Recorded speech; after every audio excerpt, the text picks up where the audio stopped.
അസ്സലാമു അലൈക്കും. ബിസ്മില്ലാഹിർ റഹ്മാനിർ റഹീം. കൂട്ടുകാരെ, എല്ലാവർക്കും സുഖമല്ലേ? ഈ വീഡിയോയിൽ കാണുന്നത് ക്ലാസ് 4 തജ്വീദുൽ ഖുർആൻ വാർഷിക പരീക്ഷയുടെ മോഡൽ ക്വസ്റ്റ്യൻ പേപ്പറാണ്. വീഡിയോയിലേക്ക് കടക്കുന്നതിന് മുമ്പ് ചാനൽ ആരെങ്കിലും സബ്സ്ക്രൈബ് ചെയ്യാതെ കാണുന്നുണ്ടെങ്കിൽ ഒന്ന് സബ്സ്ക്രൈബ് ചെയ്യണം, എന്നെ സപ്പോർട്ട് ചെയ്യണം. ഈ വീഡിയോ കൂട്ടുകാർക്ക് ഇഷ്ടമായാൽ ലൈക്ക് ചെയ്യണം, നിങ്ങളുടെ ഫ്രണ്ട്സിന് ഷെയർ ചെയ്യണം. നമുക്കിനി വീഡിയോയിലേക്ക് കടക്കാം. ഈ ക്വസ്റ്റ്യൻ പേപ്പറിൽ ഒന്നാമത്തെ പ്രവർത്തനം, കോളത്തിൽ ടിക്ക് മാർക്ക് അടയാളപ്പെടുത്തുക. ഓരോന്നിനും 3 ഓപ്ഷൻസ് കൊടുത്തിട്ടുണ്ടാകും. ശരിയുത്തരത്തിൽ ടിക്ക് മാർക്ക് അടയാളപ്പെടുത്തണം. 1. ഖാഫ് എന്നതിലെ മദ്. ഓപ്ഷൻസ് നോക്കൂ: ലീൻ, ലാസിം, ആരിൽ. ശരിയുത്തരം ലാസിം, മദുൽ ലാസിം. 2. ഹുറൂഫുൽ മുഖത്തഅ വരുന്ന സൂറത്തുകൾ. ഓപ്ഷൻസ് 29, 14, 15. ശരിയുത്തരം 29. 3. ഫത്ഹു തൻവീനിൽ വഖഫ് ചെയ്യുമ്പോൾ നീട്ടേണ്ടത്. ശരിയുത്തരം ഒരു അലിഫിന്റെ ഖദർ. 4. മദുൽ ലാസിമുൽ ഹർഫിയ്ക്ക് ഉദാഹരണം. ശരിയുത്തരം ഐൻ, സീൻ, ഖാഫ്. 5. ഖുർആനിൽ സക്തയുള്ള സ്ഥലം. ഓപ്ഷൻസ് 4, 5, 3. ഖുർആനിൽ മൊത്തം 4 സ്ഥലങ്ങളിലാണ് സക്തയുള്ളത്. ശരിയുത്തരം 4.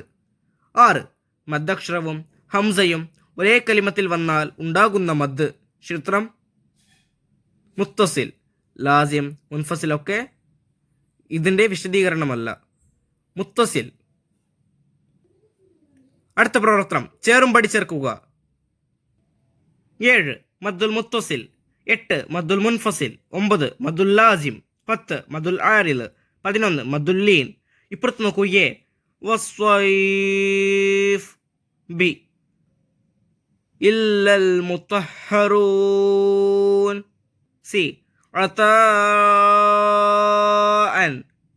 De la ഉഖ്സിമു. ഇ വലല്ലാലീൻ.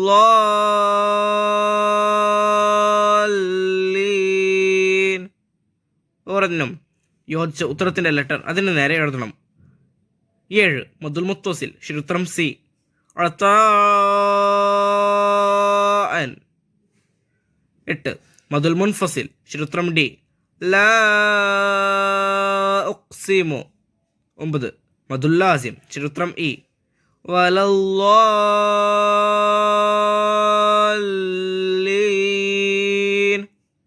10. മദ്ദുൽ ആരിൽ.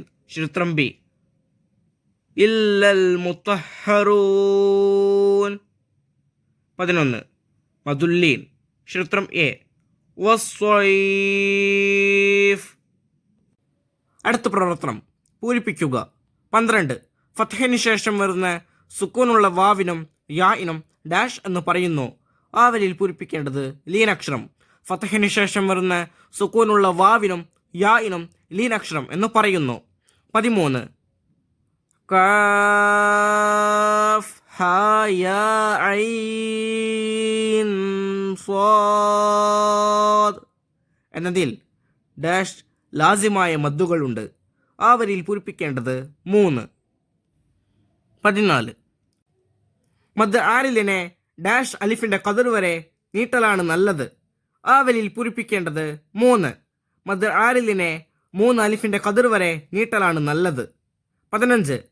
താഉൽ മർബൂത്തയിൽ വഖഫ് ചെയ്യുമ്പോൾ ഡാഷ് ആയിട്ടാണ് ഉച്ചരിക്കേണ്ടത്. ആ വരിയിൽ പൂരിപ്പിക്കേണ്ടത് ഹ. താഉൽ മർബൂത്തയിൽ വഖഫ് ചെയ്യുമ്പോൾ ഹ ആയിട്ടാണ് ഉച്ചരിക്കേണ്ടത്. 16. ഹ ഉത്താനീസ് ചേർത്തി ഓതുമ്പോൾ ഡാഷിന്റെ മഖ്റജിൽ നിന്ന് തന്നെ ഉച്ചരിക്കണം. ആ വരിയിൽ പൂരിപ്പിക്കേണ്ടത് ഹർക്കത്ത് നൽകി താഇന്റെ. ഹ ഉത്താനീസ് ചേർത്തി ഓതുമ്പോൾ ഹർക്കത്ത് നൽകി തായിന്റെ മഖ്റജിൽ നിന്ന് തന്നെ ഉച്ചരിക്കണം. 17. വഖീല മൻ റാഖ് എന്ന സക്തയുള്ള ആയത്ത് ഡാഷ് സൂറത്തിലാണുള്ളത്. ആ വരിയിൽ പൂരിപ്പിക്കേണ്ടത് അൽ ഖിയാമ. അടുത്ത പ്രവർത്തനം, ഒറ്റവാക്കിൽ ഉത്തരം എഴുതുക. 18. താഉൽ മർബൂത്തയുടെ മറ്റൊരു പേര്. ഉത്തരം ഹ ഉത്താനീസ്. 19.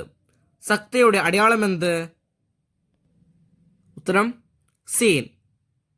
ഖുർആനിൽ 4 സ്ഥലങ്ങളിലാണ് ഇതുപോലത്തെ ചിഹ്നം കാണാൻ സാധിക്കുന്നത്. 20. മദ്ദുൽ ലാസിം എത്ര അലിഫിന്റെ ഖദർ നീട്ടൽ നിർബന്ധമാണ്? ഉത്തരം 3 അലിഫിന്റെ ഖദർ. 21. മദ്ദക്ഷരത്തിനു ശേഷം വഖഫിന്റെ കാരണത്താൽ ലഭിക്കുന്ന സുക്കൂനിന് പറയപ്പെടുന്ന പേര്? ഉത്തരം മദ്ദുൽ ആരിൽ. 22. ലിഈലാഫി ഖുറൈഷ്. ഇതിൽ ഖുറൈഷ് എന്നതിലെ മദ്? ഉത്തരം മദ്ദുൽ ലീൻ. 23.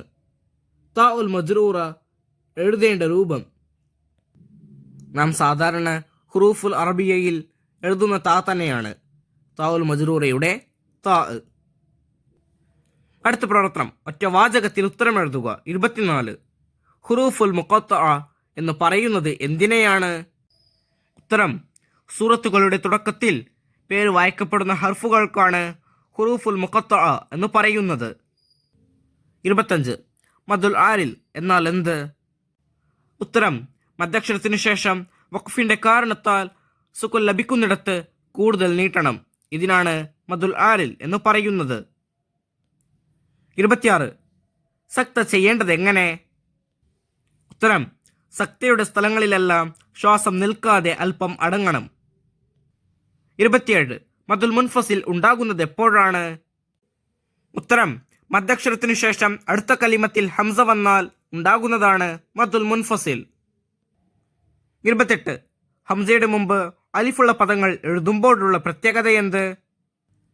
ഉത്തരം ഹംസയുടെ മുമ്പ് അലിഫുള്ള പദങ്ങളിൽ ഹംസയ്ക്ക് ശേഷം അലിഫ് എഴുതാറില്ല. 29. അസ്ലിയായ മദ്ദിൽ വഖഫ് ചെയ്യുമ്പോൾ ശ്രദ്ധിക്കേണ്ട കാര്യങ്ങൾ എന്തെല്ലാം?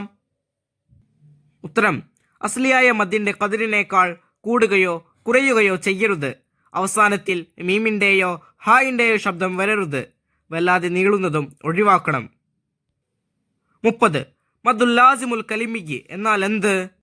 ഉത്തരം വലല്ലാലീൻ വസ്സാഫാത്തി പോലെ കലിമത്തുകളിൽ വരുന്ന മദ്ദുൽ ലാസിമിനാണ് മദ്ദുൽ ലാസിമുൽ കലിമിയ്യ് എന്ന് പറയുന്നത്. 31. യോജിച്ച ഉദാഹരണങ്ങൾ ചേർത്തെഴുതുക. ഇവിടെ നമുക്ക് ബ്രാക്കറ്റിൽ 4 ഉദാഹരണങ്ങൾ കൊടുത്തിരിക്കുന്നു. അലിഫ് ലാം മീം റാ അൽ ഹാഖ ഖൗഫ് അൽ മലായിക. ഇവിടെ നമുക്ക് മദ്ദുൽ ലീൻ, മദ്ദുൽ മുത്തസിൽ, മദ്ദുൽ ലാസിമുൽ കലിമയ്യ്, മദ്ദുൽ ലാസിമുൽ ഹർഫിയ്യ് എന്ന 4 മദ്ദുകൾ കൊടുത്തിരിക്കുന്നു. അതായത് ഇവിടെ കൊടുത്തിരിക്കുന്ന മദ്ദിന് ഏതാണ് യോജിച്ച ഉദാഹരണം, ആ ഉദാഹരണം ആ കൊടുത്തിരിക്കുന്ന വരികളിൽ എഴുതണം. അപ്പോൾ ഒന്നാമത്തത് മദ്ദുൽ ലീൻ. ഈ 4 ഉദാഹരണങ്ങളിൽ ഏതാണ് ശരിയായ ഉദാഹരണം? അതെ, ഖൗഫ്. അടുത്തത് മദ്ദുൽ മുത്തസിൽ. ശരിയായ ഉദാഹരണം അൽ മലായിക. അടുത്തത് മദ്ദുൽ ലാസിമുൽ കലിമിയ്യ്.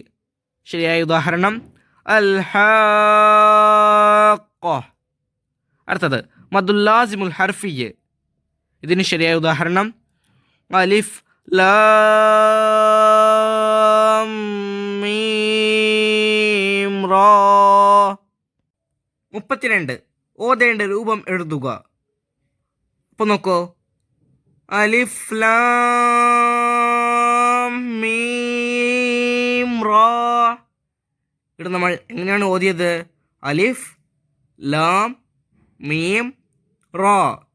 അടുത്തത് ഐൻ സീൻ ഖാഫ്. ഇവിടെ നമ്മൾ എങ്ങനെയാണ് ഓതിയത്?